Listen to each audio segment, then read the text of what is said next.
కట్టే స్థోమత మనకు లేదంటూ ఓ విద్యార్థి లెటర్ రాసి ఆత్మహత్యకు పాల్పడ్డాడు. హైదరాబాద్లోని నిజాంపేటలో జరిగింది ఈ ఘటన. ఎలైట్ క్యాంపస్లో ఇంటర్ ఫస్ట్ ఇయర్ చదువుతున్న జశ్వంత్ గౌడ్ ఉరివేసుకొని ప్రాణాలు తీసుకున్నారు. ఇది గమనించి సమీపంలోని ఓ ప్రైవేట్ హాస్పిటల్కు తీసుకెళ్లగా అప్పటికే చనిపోయినట్టు వైద్యులు కన్ఫర్మ్ చేశారు.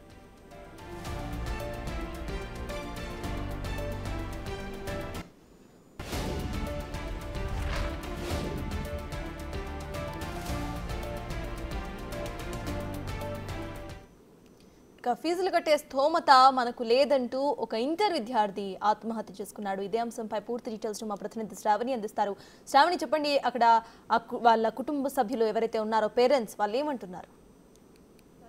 గత కొన్ని రోజులుగా శ్రీ చైతన్య నారాయణ కాలేజీలలో స్టూడెంట్స్ అయితే వరుస ఆత్మహత్యలు చేసుకుంటున్నారు. అసలు ఆత్మహత్యల వెనుకాల ఉన్న కారణాలు ఏంటనేది కూడా ఇప్పటి వరకు అయితే యాజమాన్యం ఎలాంటి స్పష్టత ఇవ్వలేదు. తాజాగా మన నిజాంపేటలోని శ్రీ చైతన్య బాయ్స్ కాలేజ్ లో అయితే యశ్వంత్ అనే విద్యార్థి సూసైడ్ చేసుకున్నాడు. సూసైడ్ నోట్ ఒకటి కూడా 2 పేజెస్ సూసైడ్ నోట్ కూడా రాశాడు.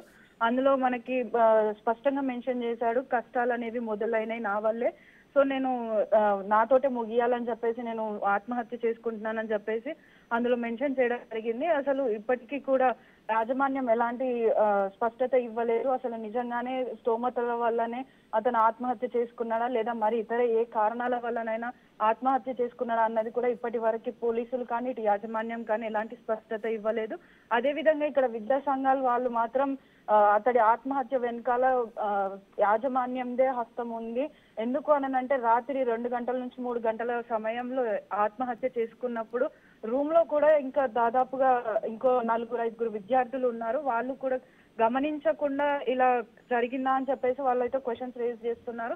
అదే విధంగా ఈ ఒక ఆత్మహత్య కాదు, గతంలో జరిగిన ఆత్మహత్యలకు కూడా ఇప్పటి వరకు ఎలాంటి సమాధానం ఇవ్వలేదు. ఈ ఆత్మహత్యల వెనుక అసలైన కారణం ఏంటిది అంటే కాలేజ్ వాళ్ళు చేసే హత్యలు ఇవి. ఎందుకంటే ఎడ్యుకేషన్ పరంగా మార్నింగ్ నుంచి ఈవినింగ్ వరకు కూడా స్టడీ వాళ్ళు ఏదైతే ఉన్నాయో ర్యాంక్స్ వాటిపైననే ఫోకస్ చేసి స్టూడెంట్స్ ని ప్రెషరైజ్ చేయడం వల్ల ఇలాంటి ఆత్మహత్యలు జరుగుతున్నాయని చెప్పేసి ఇటు విద్యార్థి సంఘాల వాళ్ళు వాదిస్తున్నారు. అదే విధంగా ఇటు పేరెంట్స్ అయితే డాక్టర్ అయినాక ఒక 100 మంది ప్రాణాలు కాపాడతాడు అనుకుంటే ఈ విధంగా తనే ఆత్మహత్య చేసుకొని ప్రాణం తీసుకుంటాడని అనుకోలేదని చెప్పేసి వాళ్ళు తెలుపుతున్నారు. సర్తాజ్. Thank you Shravani.